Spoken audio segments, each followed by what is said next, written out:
So we're in Brent Lodge Park today, known locally as Bunny Park, and we'll come on to that a bit later.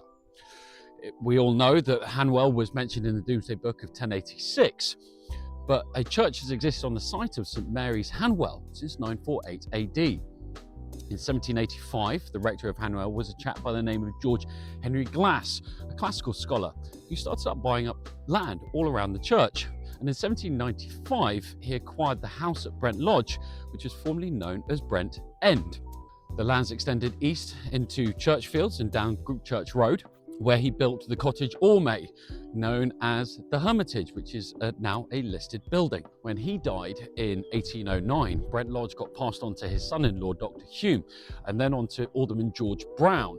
Now, further landscaping works continued throughout the 19th century. By the late 19th century, the new owner was Captain John Parsons. His daughter, Mary Annie, went on to marry Sir Montague Sharp in July 1888. Sir Montague Sharp was the heir to Hanwell Park and a politician, and they made Brent Lodge their home. In 1898, he sold off some lands in Churchfields to Hanwell UDC, which went on to become Churchfield Recreation Ground. She died in January 1929, and Sir Montague Sharp then remarried in June of 1929 to Frances Hobden, 40 years his junior, and they moved out of Brent Lodge and over to One Mount View. He then sold Brent Lodge Estate 2 years later to Ealing Borough Council, and Brent Lodge Park was then opened up to the public in May of 1931. Now, Brent Lodge itself was demolished in 1936 following on from a fire that gutted it, and the cafe built in its site.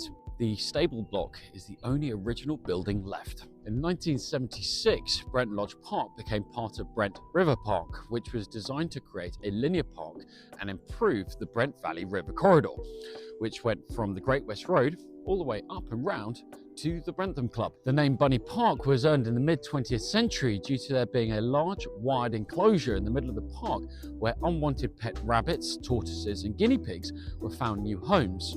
It's stuck ever since an affectionate name, even with the opening up of Hanwell Zoo in 1975. Love this stuff.